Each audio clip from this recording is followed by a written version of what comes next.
Okay, so I kind of wanted to do a little video about part and whole.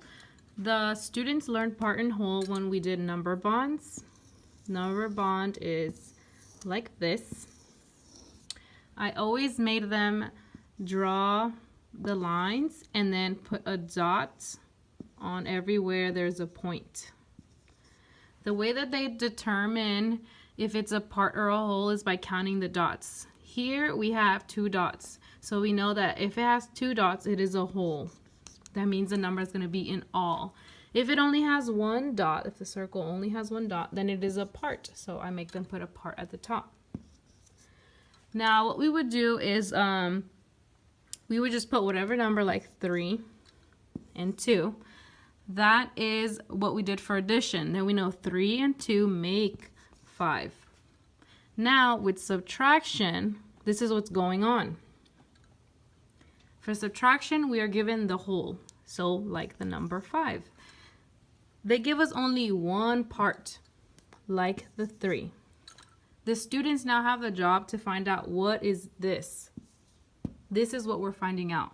So whenever we write the subtraction, you have to tell them and remind them constantly that they give us the whole now. They're not going to give me 2 parts anymore. They're going to give me the whole. That means I am looking for a part. When I don't know one of the parts, I know I have to subtract.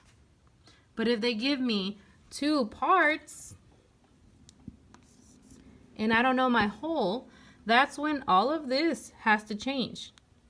Because now they're going to give me the parts and they're not going to give me the whole. So this is what I don't know. That's when we have to put a plus sign.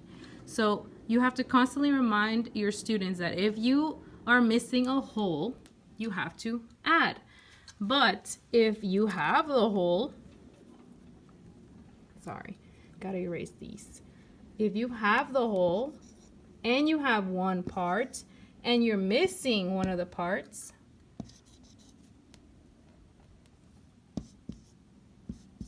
then this is now going to turn into subtraction. Once students understand that concept of what are they giving me? Are they giving me a whole or are they giving me 2 parts? What are they giving me? What is the information that they're going to give me in the problem? That's how they will learn the difference between adding and subtracting. In 1st grade, it's very hard for them, so it's better for you to now start telling them, what are they asking you? The whole? I'm sorry, what are they asking you? Do they want to know the whole or do they want to know the part? What did they give you in the problem? Is it the part? Is it a whole? Did they give you 2 parts? And that's how you will determine whether or not your student is actually understanding the concept of addition and subtraction.